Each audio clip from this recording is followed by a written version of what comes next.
Hello again, everybody, and welcome to my 8th review of Season 1 of Game of Thrones. It's been about a week since I did my last review, but it's been kind of a difficult week to get anything done. So I'm going to give it a try today and see if we can get through this without any interruptions or anything. Now, as you can see, we're running a couple of screen caps from the very beginning of the episode, and as I said, it is episode 8 of Season 1, and the episode is called The Pointy End. Now, for those of you who have not watched my previous reviews, the way I do the reviews is I show screen caps from the episode that I'm reviewing, talk about what's going on in the screen caps, and give my opinions and thoughts on that scene or conversation, and I also add in some relevant backstory that you don't necessarily get from the show, but is still important to the plot line. For those of you wondering, I am not a book reader exactly. What I did was I watched the first 2 seasons of the show, and then I started reading the books. And right now, I am about 3/4 of the way through book 2. So you don't have to worry about me giving away book spoilers or anything like that. And I also try not to give away things from later episodes, just in case it is your first time watching the show. So I don't want to spoil anything for you if that's the case as well. And I wanted to just get that out of the way because I know a lot of times when I watch reviews, the first thing I'm thinking is, okay, is this a book person or is this a show watcher? Because they give 2 completely different types of reviews, to put it mildly. So, anyway, just so you know where I'm coming from. Now, on to the review. Like I said, it is episode 8, The Pointy End, and of course that is a reference to the swords that Jon gave Arya in the 2nd episode before he went to the wall, and he said, first lesson, stick them with the pointy end, so it's just a bit of a callback to that. And as you can see, here she is with her dancing master, her sword fighting teacher, learning how to use the sword, and they flash between her and Sansa and the Septa, and in the earlier screen caps you saw that something is going on. The Stark men are being killed by the Lannister men.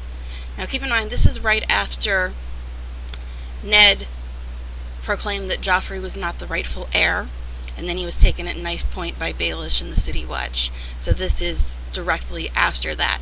Arya's at her lesson, Sansa and Septa are walking through the halls, and Septa sends Sansa back to her room. And actually before that, Sansa had a little line about how Arya's at her dancing lessons and she always comes back with bumps and bruises, she's so clumsy.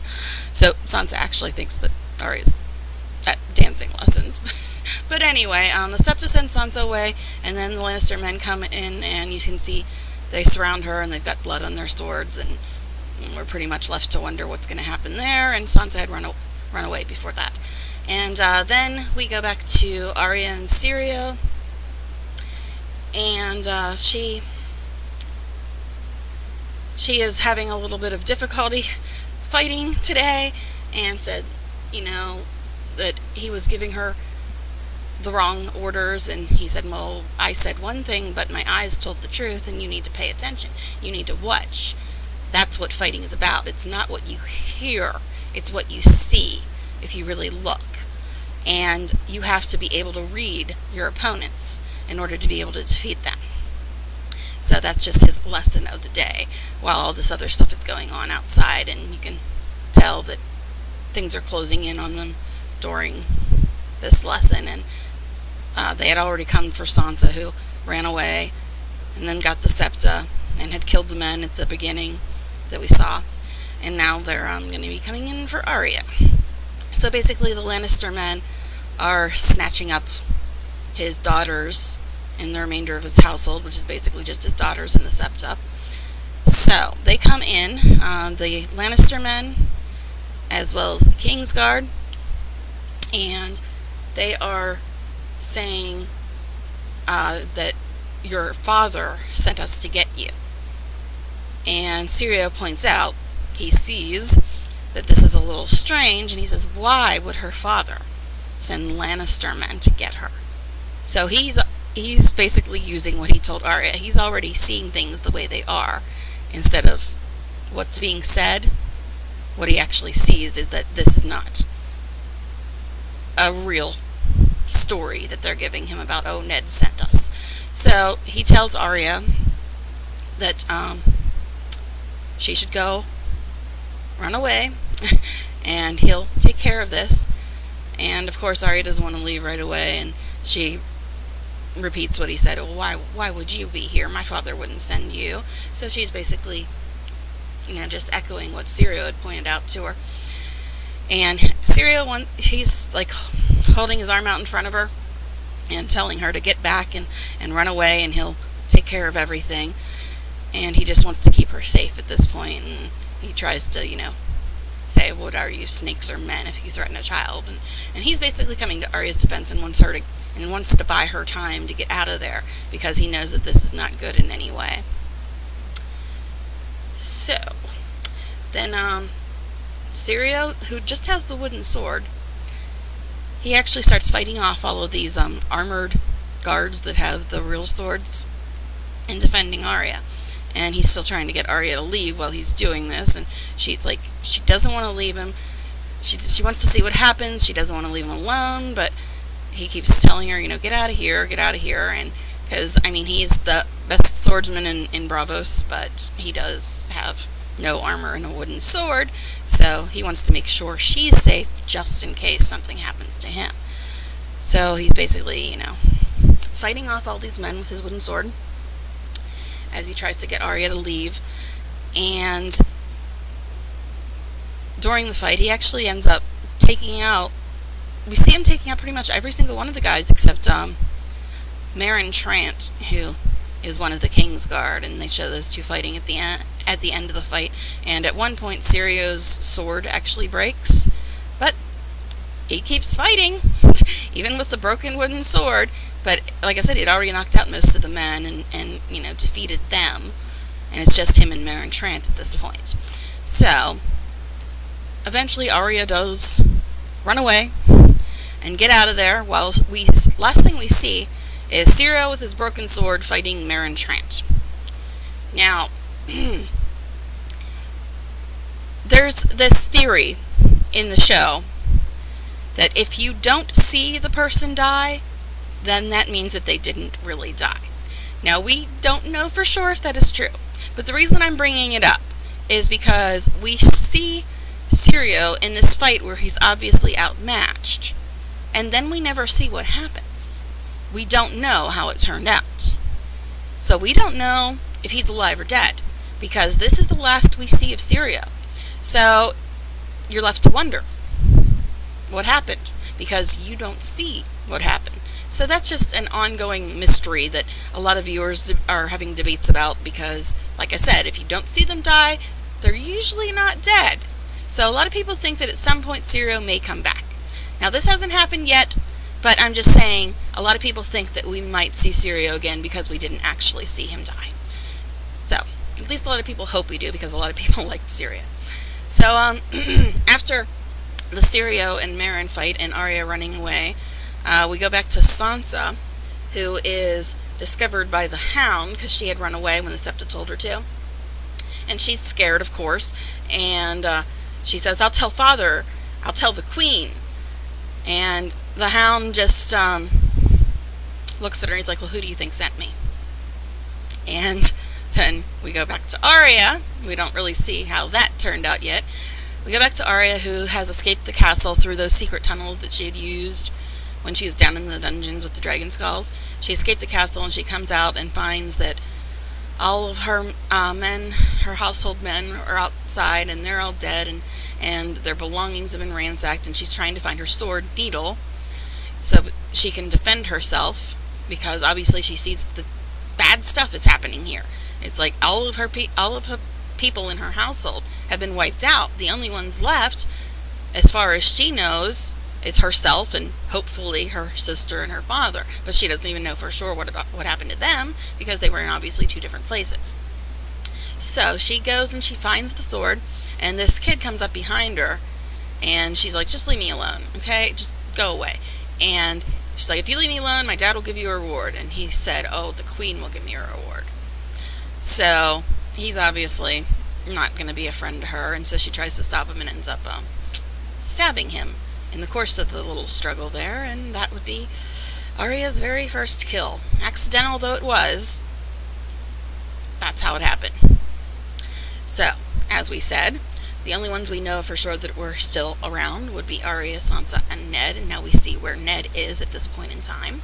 He is in his cell, the black cells beneath the Red Keep, and he gets a visitor. And Varys comes down, and a lot of people don't seem to pronounce his name right either, but on the show they pronounce it Varys, so I'm guessing that is the correct pronunciation, not Various. It's Varys. At least according to the show, that's how it's pronounced. But anyway, so Varys comes down, and he gives him a drink, and Ned asks about his daughters, and Varys said that the younger one escaped, and even his little birds, his spies, can't find her, so he doesn't know where Arya is, because apparently she's taken off. And then Ned says, well, what about Sansa? And Varys says, well, as far as I know, she's still engaged to Joffrey, and the queen will keep her close. And the rest of his household has been slaughtered, Varys tells him. And he said, oh, and you did nothing. Well, you watched all my men being killed. And Varys said, and I would do nothing again. I'm not a warrior. I'm just here to inform you of what's going on, and I'm not going to endanger my own life because I have to continue to be alive in order to help you. So forget about your household and just listen to what I'm saying here. And he tells him, well, he asks him first of all, what madness made you tell the queen that you knew about the truth of her children being her brother's kids, actually? And he said the madness of mercy, because he didn't want to be responsible for Cersei and her children being killed, or at least not her children anyway. And Varys says, you know, your mercy is what got the king killed.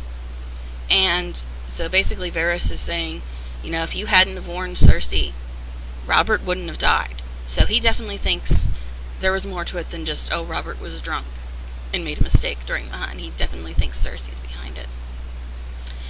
And he tells him that his wife no longer has Tyrion, and Ned's like, well, then just slit my throat and be done with it, because he knows that that was the only leverage he had. And Varys says, well, not today, because obviously he still has hope that there can be some kind of resolution to this. And in the very last part of that scene, Ned asks Varys who he really serves, and Varys says, the realm, of course, someone has to. So, then we go back to the wall, and here they find two dead bodies of other Night's Watchmen, Othar and Jaffar Flowers. Not that their names are really important at this point, but Jaffar Flowers is the one with the missing hand that Ghost found in the other episode. And Sam points out that there's no smell. And shouldn't they be, you know, starting to rot away? Shouldn't there be a smell because of how long they've been dead? And keep in mind that the hand didn't seem to have any kind of decay on it either. And he says that we should burn them the wildling way, because that's how the wildling deal with their dead. And Commander Mormont says that he will do that, but he wants Aemon to examine them first. So he wants to know what's going on here. And obviously they know that this most likely has something to do with the White Walkers, because there's been too many reports about them and everything. But Sam's the one that, you know, made that clear to them by him noticing, you know, they're not decayed or anything, which is odd. So then we go back to Mormont's quarters, and he has received Raven from King's Landing telling him, and he shares the information with Jon, who is still stored at this point, remember. The message says that Robert's dead, and Jon wants to know if there's any word of his father. And Mormont says that Ned has been charged with treason, and he was accused of conspiring with Robert's brothers Stannis and Renly to keep Joffrey from taking the crown. And of course, Jon's like, okay, that doesn't make a lot of sense. He doesn't believe that his father would do that, because, you know, he knows that Ned is not the type to want to rule and try to conspire, and he knows how much he actually cared about Robert, despite the differences that have occurred between them over the years. So you can see it on Jon's face, though, that he wants to take action here. He wants to go to King's Landing, find out what is really going on, what happened, because the way the message is, it doesn't sound like he's getting the whole story, or he's getting a different version of the story. He knows that that doesn't fit his father's behavior at all. And Mormont tells him, don't do anything stupid, Jon, because he can see it in his face. He's like, your duty's here now. And Jon says, well, you know, my sisters are there. And he's like, you've taken an oath. This is where you have to stay. So he just puts it to him like that. And speaking of sisters, we see what has become of Sansa. She is having a meeting, confrontation, intervention, something, with Cersei and the small council. Well, the remaining small council, not counting Ned, of course. And the gist of this is they're telling her that her father's an awful traitor, and she says, no, he wouldn't do that. He knows I love Joffrey. Oh, Sansa. But anyway, and Pycelle says, you know, she's a child of a traitor. In 10 years, who knows what treasons she'll hatch. And Sansa's like, no, I'll be a good queen. I won't hatch anything. Yeah, okay. And Pycelle's basically saying, you know, she's not a fit consort for the king. So he wants to be rid of Sansa and to break up this engagement to Joffrey because of what her father supposedly did. And Baelish here, Baelish, who has a thing for Catelyn, and we know that Sansa and Catelyn are very much alike. And he also, since he has a thing for Catelyn, he knows that she would probably not be happy if he didn't try to defend her daughter, I guess. I mean, that's just my assumption. But he says that she should be given a chance to prove her loyalty. And the queen tells Sansa, in order to do this, she would have to write to her mother and her brother, Catelyn and Robb, the oldest brother, and tell them not to call the banners, not to declare war, what they need to do, and what she needs to tell them to do, or tell Robb to do, especially since he's the Stark in charge now. She needs to tell Robb to come to King's Landing and bend the knee and swear fealty to Joffrey. And to keep the peace, that's what she needs to do to help her father.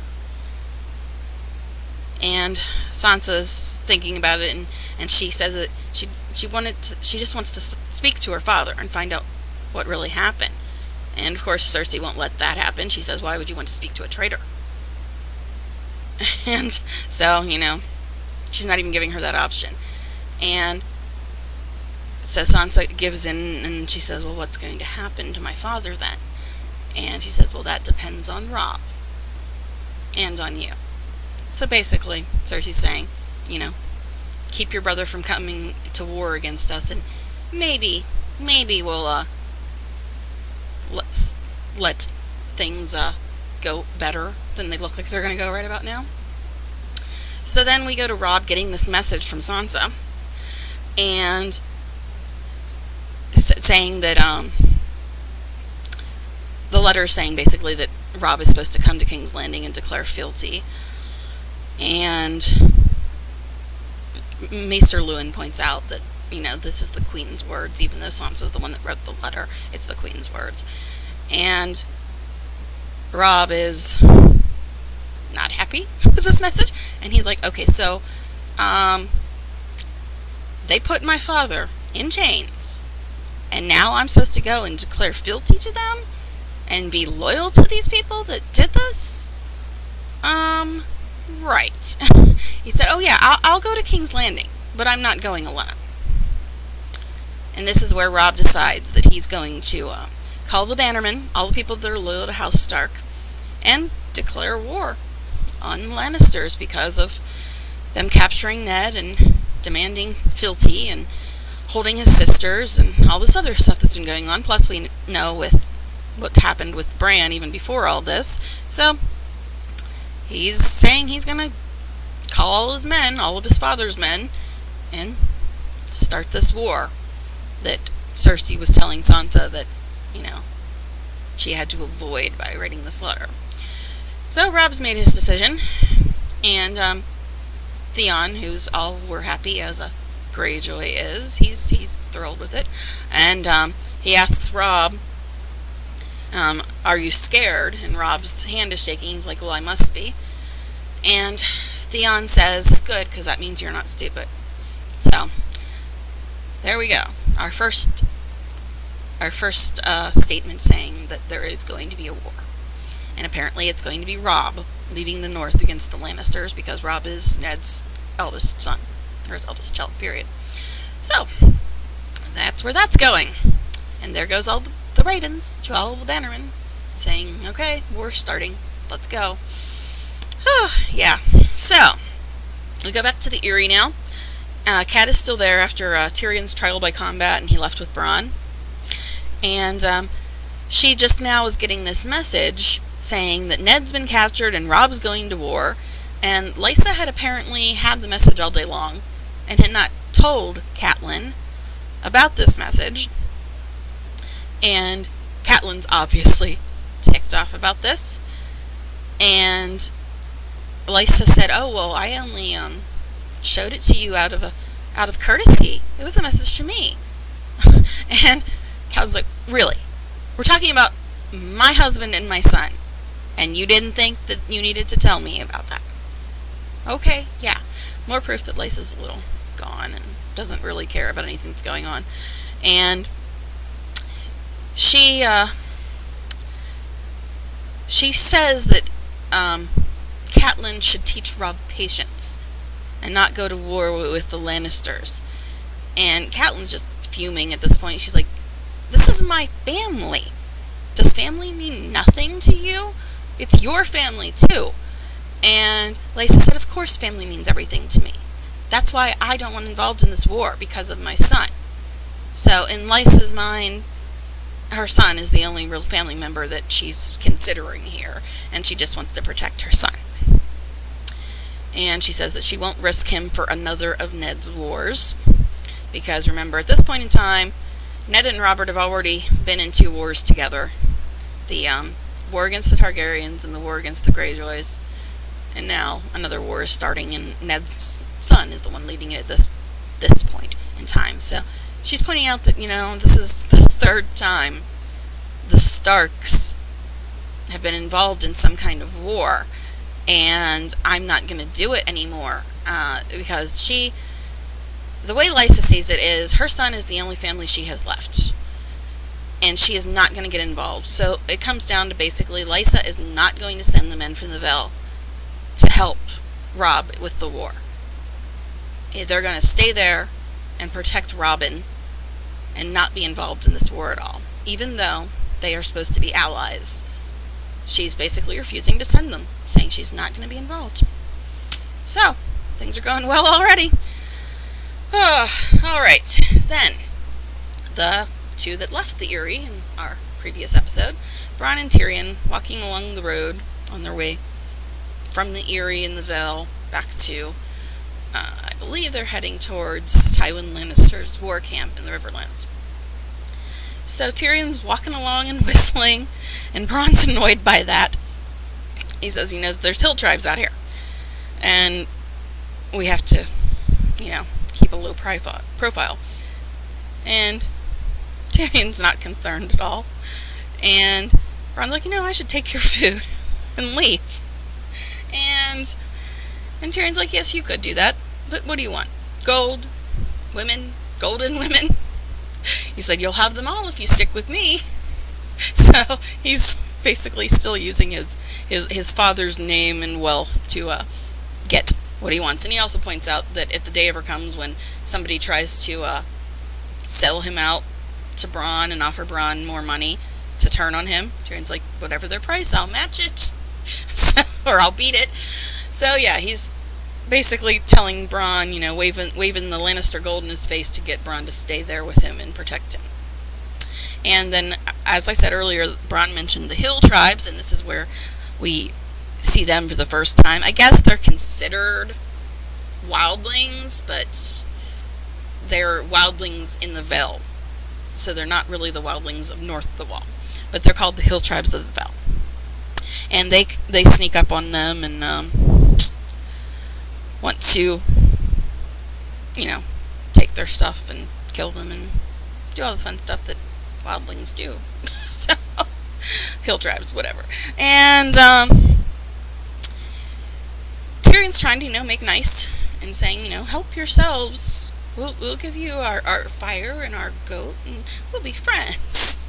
So again, Tyrion trying to smooth talk his way through everything. And then let's see. The hill tribes are not having any part of it. We meet Shagga, son of Dolph, and he's not listening to anything Tyrion is saying, and he asks him how he'd like to die. And he says, oh, at 80, in bed, the belly full of wine, in a girl's mouth. Yeah, so Tyrion's still playing it cool. And he sees that he's not getting through to these guys, or not wanting to hear anything that he's saying. And he takes off his ring to prove that he's got these riches and hands it to Shagga, son of Dolph.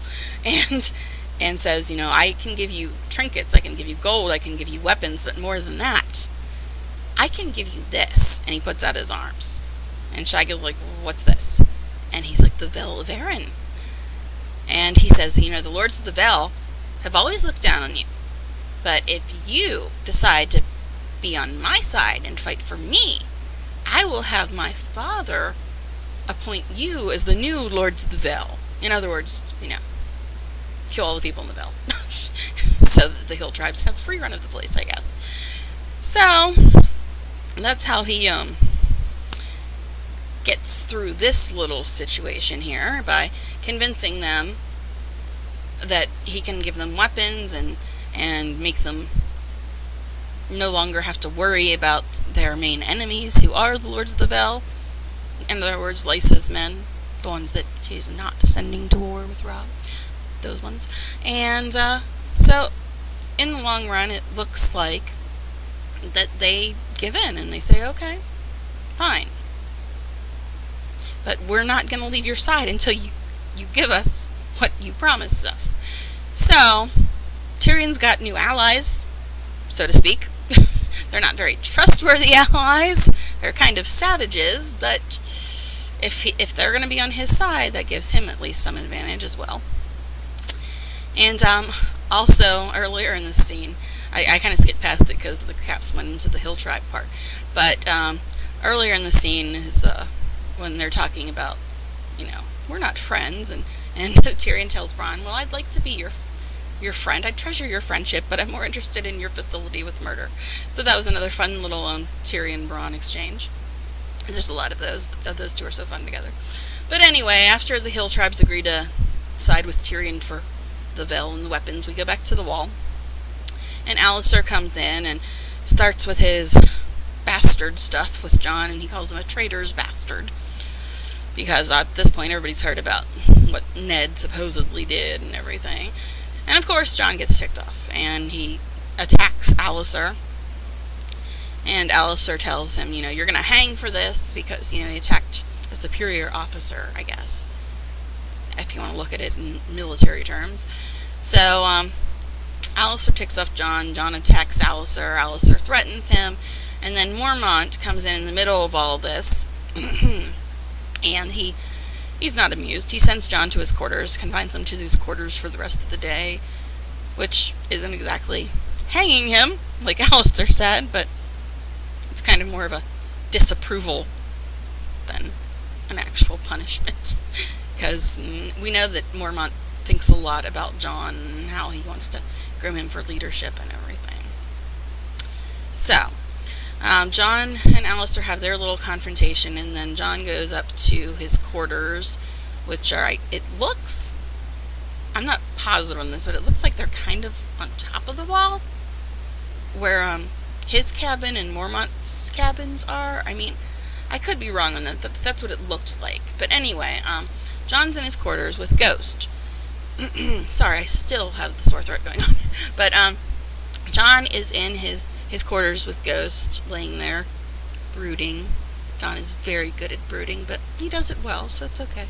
And Ghost is acting up. He's acting really funny and strange, like he's agitated by something. And John is like, well, what's wrong, Ghost? What's going on? Why are you acting up? And why are you all acting freaked out by something? And Ghost is, at the door, trying to lead John to what has him bothered. And John follows Ghost out the door, and Ghost leads him over to Mormont's quarters, which is a little ways down from John's. I guess they're nearby, since John is his steward. But he follows Ghost over to Mormont's quarters. And, let's see. After he gets to Mormont's quarters, he tells Ghost to stay outside. And Ghost is still acting really, really agitated by something.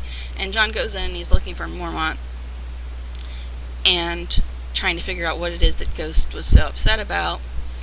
And eventually what happens is that Othor, the dead bald guy that we saw earlier, in the earlier scene, he doesn't seem to be quite so dead anymore.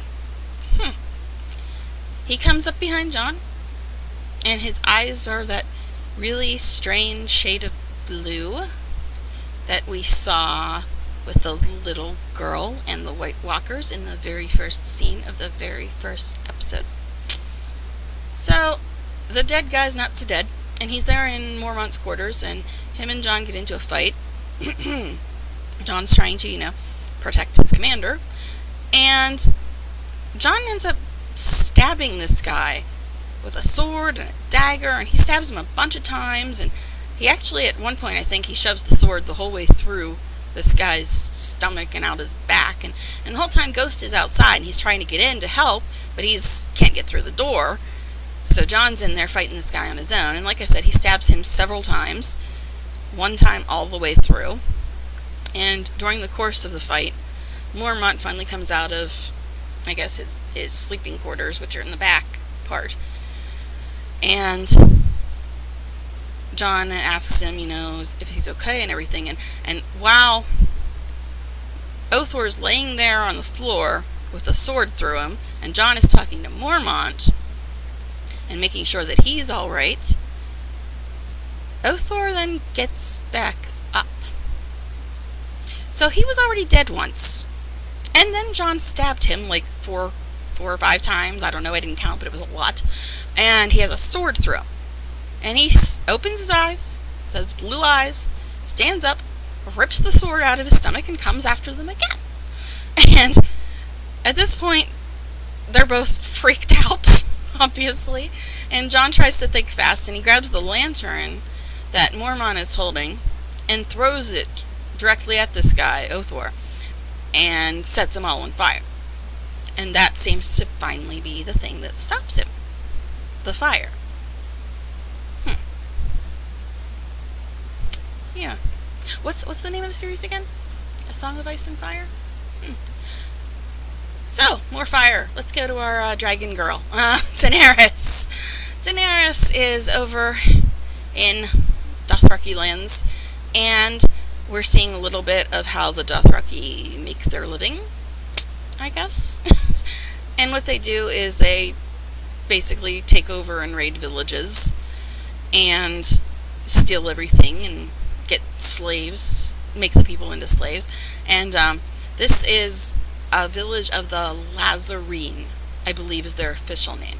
But the Dothraki call them the Lamb Men.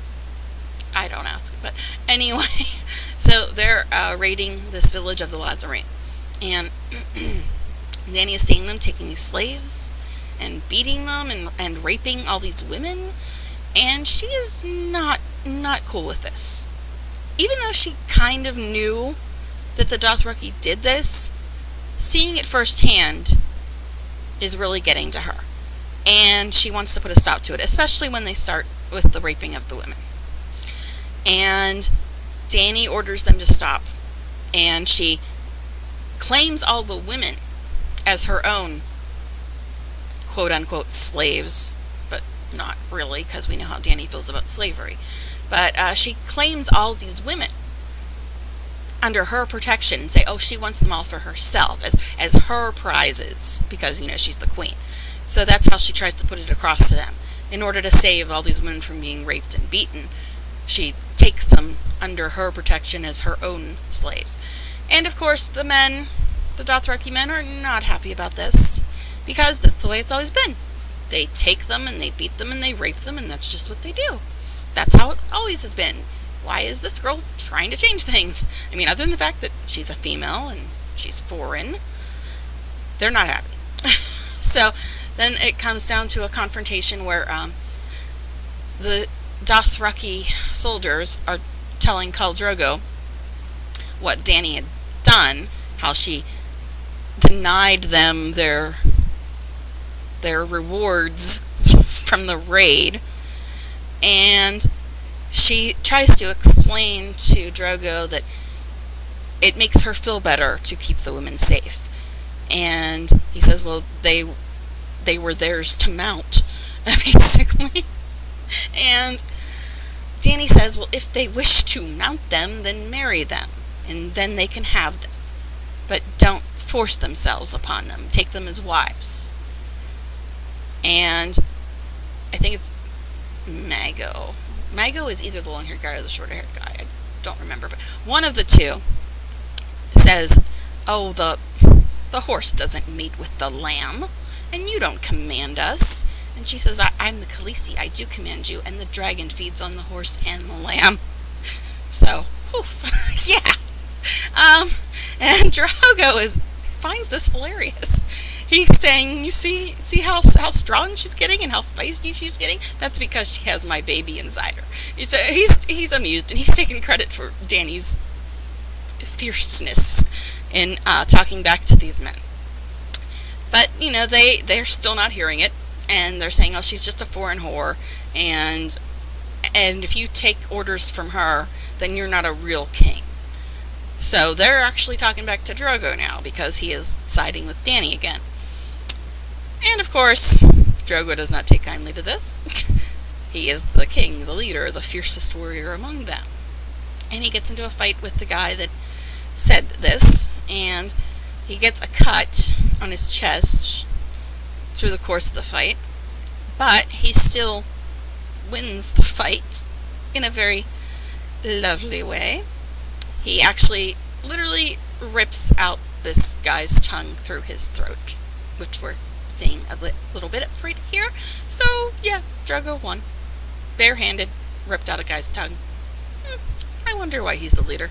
But anyway, so that ended that revolt. And Danny notices that Drogo is injured, and she's worried about his cut and wants the healers, and the healers aren't around.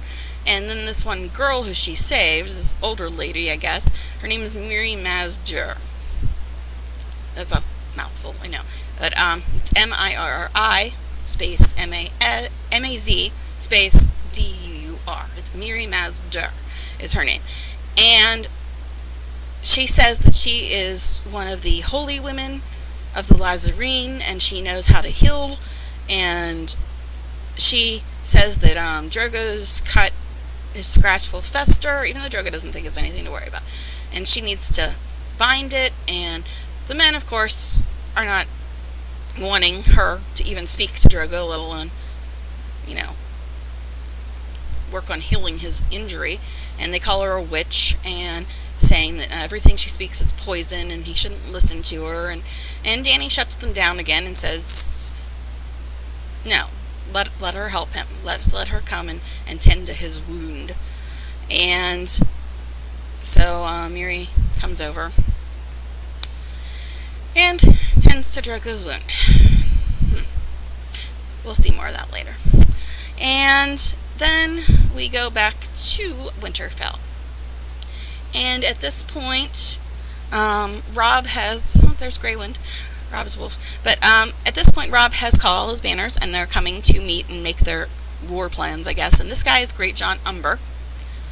And he is one of the leaders of one of the northern houses, that like one of the three most notable northern houses. Of course, we've got the Starks, and we've got the Umbers, and the Karstarks, and the Reeds to a lesser extent, but we don't meet them until later. But anyway, Umber, he's the lord of the Umber household, who is a minor house, but one of the more noteworthy houses in the north. And Robb has made the decision that this other guy is going to lead the vanguard, and Great John Umber takes that as, yes, Great John is one word, but, and he takes that as an insult, and he says, if you don't let me lead the vanguard, I'm going to take all my men, and I'm going to go home, and I'm not going to help you at all. So Robb's still having lots of luck with these people. But Robb says, you swore an oath to our house, and if you don't back me up, I will come back for you, and I will execute you as an oath breaker. You have to follow me. You have sworn fealty to the Starks. This is your duty. You have to back me up. You have to be my bannerman. And Great John, being the hothead that he is, he's like, I'm not going to listen to threats and insults from you. You're just a boy. You don't know what you're doing, and I don't have to listen to you. And Ned Stark's the real lord, and not you. And Greywind, the wolf, takes offense to this, and he jumps up and attacks Great John. And he actually bites off a couple of his fingers. And when Great John gets back up, Robb gives him one more chance. He's like, oh, I'm sure you weren't actually meaning to threaten me, right? You were just going to cut my meat. And Great John says, your meat is bloody tough. And then he starts holding up his missing fingers, and he starts laughing, and Robb starts laughing, and I guess that dispute has been settled. Guess the way I take it is Great John just wanted to see if Robb would stand up to him. What kind of a leader Robb would actually be, and if he would actually stand up to him and, you know, put him in his place, since he is now technically the Lord of Winterfell, as long as Ned's not there. So then we go to later that night, and I guess it's that night. I guess that time is a little funny on the show. But Robb is saying goodbye to Bran in the middle of the night, and Bran thinks something's wrong because it's the middle of the night, and Robb says, no, we're leaving in the middle of the night because we don't want anybody to see that we're taking off. And Bran wants to come, of course, and Robb repeats what Catelyn had said earlier about how there must always be a Stark in Winterfell. So I guess now the 10-year-old, Bran, the crippled 10-year-old, is now going to be the one in charge of Winterfell because everybody else is gone. So anyway, and he's trying to explain to Bran that, you know, this is his duty and he has to do this and you know, save their father and their sisters and not stand for all this Lannister BS that's going on. And so Robb leaves. He's going off to war now. And the youngest son, Rickon, comes in. And he's upset too. And Bran says, oh, well, they'll be home soon. Don't worry. And what Rickon says here, well, see, Bran says, oh, well, Robb and Catelyn, Robb and Mum will be home soon. And you don't have to worry, and it'll be over before you know it. And they'll all be back soon. He's trying to, you know, reassure him. And what Rickon says here is they won't ever come back. So, now, we'll have to see why that ominous statement was included. So, yeah, so Rickon is convinced that they're never going to see their family again. And he tells it to Bran like that. And then he wanders off after that statement. So, then Bran is in the Godswood praying, because that is, you know, they're the old gods, the old ways, the Stark religion. And Osha comes out and says that she's come to pray too, and even slaves are allowed to pray. And Brian says, "Oh, you're not a slave," and she shows the chain on her foot, and he's like, "Well, you did attack me," and she's like, "I'm not complaining."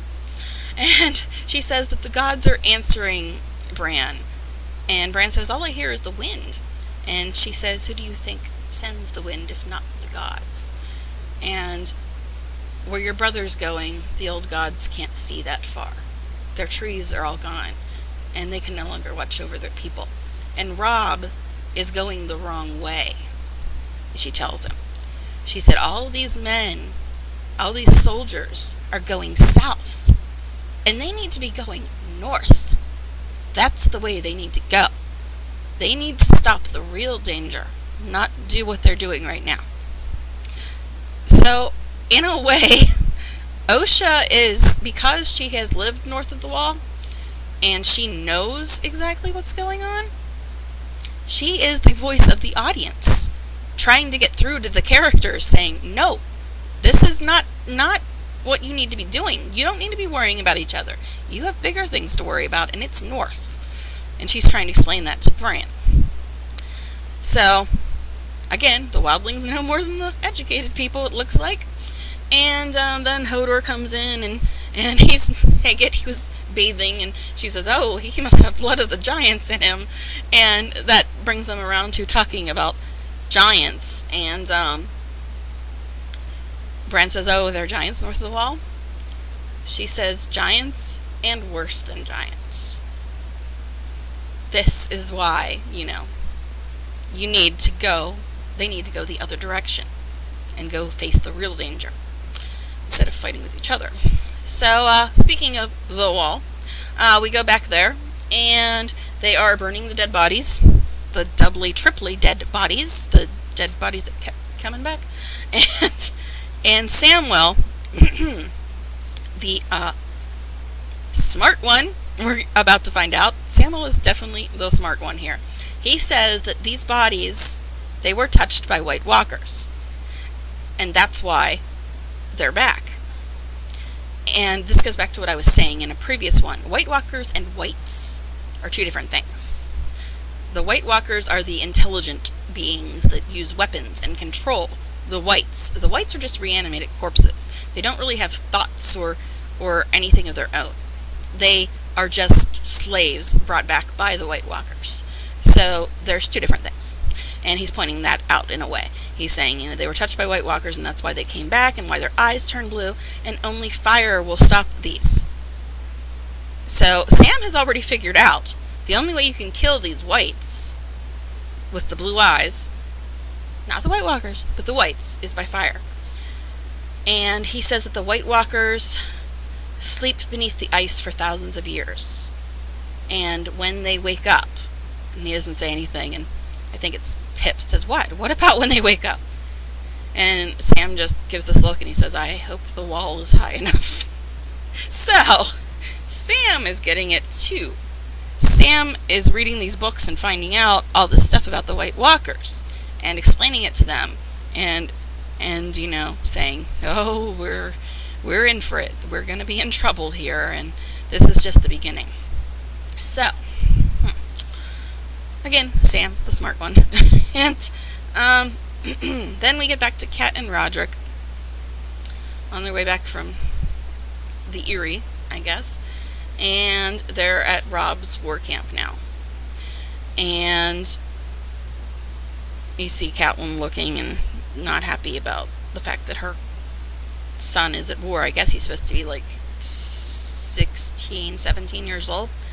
So, I think he's younger in the book. I think he's 15 in the book, but he's like 16 or 17. Him and Jon and Dany and Joffrey are pretty much all the same age, because their parents all had the first year of their marriage, which was back when Robert had his rebellion against the Targaryens. But anyway,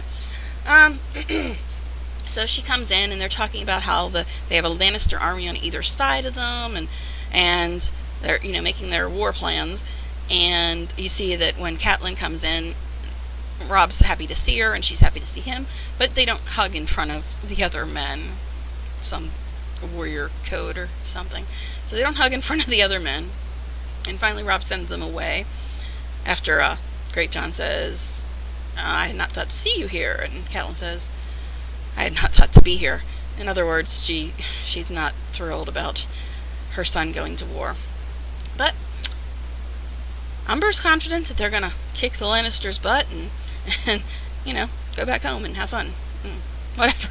So, after the other men leave, Catelyn says that, you know, she implies that she thinks that these other men should be the ones running the war, not her teenage son. And Robb is the leader of Winterfell as long as Ned's a prisoner, so it is technically his job to defend Winterfell, I guess, in this case. Then they look at this, the letter from Sansa, and Catelyn says, oh, from Sansa? Didn't you mean the Queen? So she knows that Sansa was forced to write the letter, and says that Sansa didn't mention Arya at all in the letter. Get used to that. Sansa, I think, in the entire history of the show, not once has she ever mentioned Arya. She's very concerned about her sister, I must say. But anyway, so, sorry, okay, more Sansa opinions from me. But anyway, she says that if you go to King's Landing, you're never going to be allowed to leave. And you remember what happened to the Targaryen children, and Tywin has not gotten any kinder. We'll all be killed if you go to King's Landing, and that's just all there is to it. So you have to defeat them on the battlefield. And Robb says, well, then I guess it's simple. That's what we're going to have to do. Not go to King's Landing, go to war. So, there's that. Now, speaking of Tywin, we get to his war camp now. Tyrion and Bronn and the Hill tribes have now arrived at Tywin's camp. And he wants the tribesmen to stay back because he knows that his father is not going to be thrilled to see them. But they don't trust that Tyrion's going to give them all the stuff he says that he's going to give them unless they stay with him. Kind of like why Viserys was staying with the Dothraki. You owe us all this stuff and we're not leaving until we get it, kind of attitude. So they all follow him to his father's tent, and in there we see Tywin Lannister with his brother Kevin. Yes, Kevin, with an A. K-E-V-A-N. Kevin, his brother. And Kevin is Lancel's father, by the way. And if you remember Lancel, the wine boy who is a suspect in Robert's death, this is his dad, and Tywin. They're brothers, and they're running the war camp, because Tywin is the leader, of course, of the army, and I think Kevin is right beneath him in line of command, while Kevin and Jaime, I guess Jaime had his own regiment or whatever. But anyway, so they're in here, and Tywin says that, oh, the rumors of your death were unfounded, because he had heard that Tyrion was dead or whatever. And Tyrion says, oh, sorry to disappoint you. Because he knows how his father feels about him. And as you can see, every time Tyrion reaches for the wine, Tywin pulls it away also. Just a little subtext there. Okay, so Tywin asks who his companions are, and he starts introducing them as Shagga, son of Dolph, and Timett, son of Timett, and Shella, son of Check, or something like that. And then he gets to Bronn, he's like, Bronn, son of, and Bronn comes in. You wouldn't know him. Another fun Bronn line. You wouldn't know him. Oh, gosh, Bronn, I love you. Okay, anyway. So that's their introduction to the Hill tribes. And, you know, Tywin is condescending to Tyrion as always, and he says, oh, well, you know, Jaime wouldn't have let himself be captured so easily, you know, comparing him to his brother. And Tyrion says, well, Jaime and I have our differences. He's braver and I'm better looking. So, more fun. And Tyrion then is told that Ned Stark is prisoner and Robert's dead. And that Joffrey is now ruling in King's Landing. And Tyrion says, oh, you mean my sister is ruling? Because he knows Cersei. And they talk about Robb and his forces.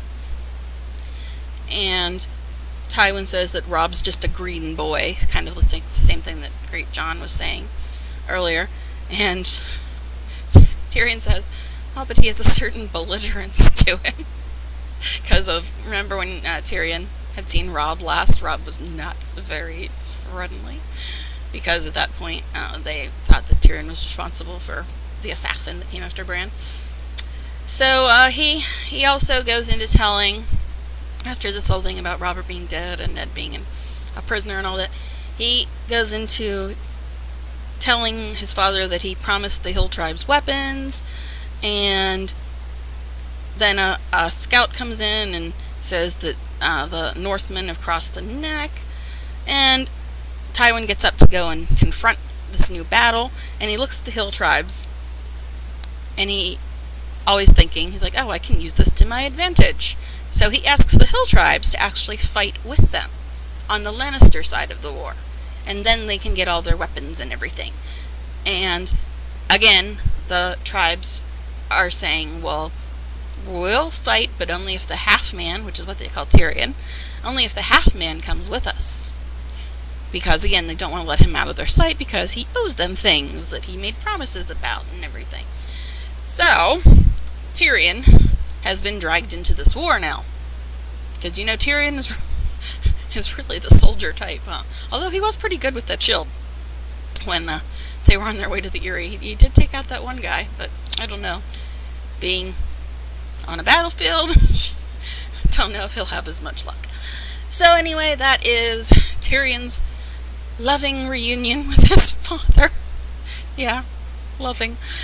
So, that is pretty much it from the Lannister camp, I think, for this episode for now. So now we're going to go back and check in with our other camp of people, which is Robb's War Council. And they're discussing that they need to get across this river. And the only place they can cross is at a castle called the Twins. And that castle is run by Lord Walder Frey. And Walder Frey is one of the Tully bannermen. They're in the Riverlands, and that's where the Tullys run things. And Catelyn says that her father referred to him as the late Walder Frey because he always showed up at the last moment of the battle, and that's when he finally decided to help, even though he had sworn an oath. And she says that some men take their oaths more seriously than others. Keep this conversation in mind. A conversation about Walder Frey and keeping oaths, because it's going to come back later. Anyway, so they are trying to decide if they're going to fight Jaime or Tywin, because remember, Jaime's army is on one side and Tywin's on the other side, and that's why they have to get across the river so that they aren't surrounded. And you can only get across the river if you know, deal with Walder Frey, and he's even more crotchety than Pycelle, and he's not a fun guy. But anyway, so they're trying to decide if they're fighting Jaime or Tywin. And then a Lannister scout comes in, and they had caught him counting Robb's troops. And of course, all the other men there with Robb are automatically jumping to the, oh well, time to execute him. That's what we do as scouts. That's all there is to it. And the guys are like, oh, don't worry, we'll do it. We'll kill him for you. And Robb says, you know, my father understood about mercy when there is room for it. And what he wants to do is he wants to use the scout to send a message. And of course, they're all looking at him like, what? No, you can't let the scout live. You can't do that. That's insane. And Robb basically tells the scout to tell Tywin that all 20,000 of his troops are going after Tywin. And he lets the scout go. And they're all looking at him like, you are insane. Why are you letting Tywin know what you're doing? And they go back to calling him a boy, and Robb's just like, call me boy one more time. So Robb obviously has a plan, and they're not even clued into it. But But again, sorry, sound cut off at an hour again. But again, Robb puts them in their place and says, you know, I'm in charge. This is my decision. So, that's how that's going. Now, we get to our last scene of the episode. And in this scene, what's going on is, I guess, they're replacing certain Kingsguard members with people that are strictly loyal to the Lannisters. That's what they're doing in this scene. And also in this scene, they name a new Hand of the King, since Ned is a prisoner now, and they name Tywin Lannister as the new Hand of the King. So, not only are they replacing all the Kingsguard with people that are loyal to the Lannisters, but they're replacing the Hand of the King with the lead Lannister, and the most intelligent and conniving and powerful and you know, that Lannister, the King Lannister, so to speak. They're replacing Ned with somebody who is unquestionably loyal to the Lannister family, because all he cares about is the Lannister name. So you can see things are going to get even more corrupt than they already were. Robert's now gone, Ned's in prison, and now Barristan, who seemed like really the only decent guy in the Kingsguard, they're getting rid of him too, and he was the leader of the Kingsguard. And who did they replace him with? But Jaime Lannister. Yeah, talk about stacking the deck. So, they tell Barristan that they're going to give him money and a house and servants, and he served well, and, you know, they're trying to, you know, butter him up and, you know, send him off on good terms, so to speak. But he's not hearing any of this. He is saying, oh, just a hole to die in and men to bury me, that's what you're doing? And he says, I've taken an oath, and this is an oath for life. I will be a soldier until the day I die. And then, of course, they get defensive and say, and Joffrey stands up and says, well, you let my father die, meaning Robert, even though we know his father is actually the one that's replacing Barristan. But anyway, he says, you let my father die, and you let the previous king die, you're too old to protect anybody. So he's basically blaming Barristan for Robert's death, as well as King Aerys's death, when Jaime Lannister killed King Aerys when Barristan was off fighting, and Robert had so much wine from Lancel Lannister that he died hunting. But he's blaming Barristan for these deaths and saying, you know, you're too old. So, of course, Barristan gets ticked off and takes off his armor, and that's when he says that he's always going to be a knight, and Baelish makes the smart comment, oh, a naked knight, apparently. And Barristan, you know, says that he could take out all the Kingsguard easily, alone, and he's better than all of them. And throws his sword down and says, here, melt it down with the rest of them, boy. Yes, he calls Joffrey boy. And Barristan's no longer leader of the Kingsguard. And the Hound also is now on the Kingsguard, and Jaime's the new leader. So, then Barristan takes off after this confrontation and leaves in an unhappy way. And they show Sansa looking like she feels bad for him or something. I don't know. It's Sansa. She's still seeing this, you know, all the stuff that they're doing, and she's still Sansa. So anyway, she's watching how much more corrupt things are becoming in front of her. And finally, after Barristan leaves, they say, so does anybody else have any other business for the king? And she steps forward, and she asks that for mercy for her father. And she says that he never wanted to be and he loved Robert, and Stannis or Renly must have lied to him, or or something like that. And Joffrey says, he said I wasn't king. That's what he said. Why would he say that if he wasn't a traitor? And Sansa goes into saying, well, he was badly hurt by Jaime, by the way, which she leaves out. But anyway, well, actually, Jaime's men. Well, one of Jaime's men. But anyway, he was badly hurt by a Lannister man, and he had milk of the poppy in his system, so he wasn't thinking straight, and that's why he said it, and all this she's trying to rationalize as to why her father would have done this. Maybe because he was right, and Joffrey's not supposed to be heir, but anyway, she's trying to rationalize, and saying, you know, this is what probably happened, and Varys is defending her, and Pycelle is condemning her and saying, you know, treason is a noxious weed, and she's going to be just like her father, and all this other stuff.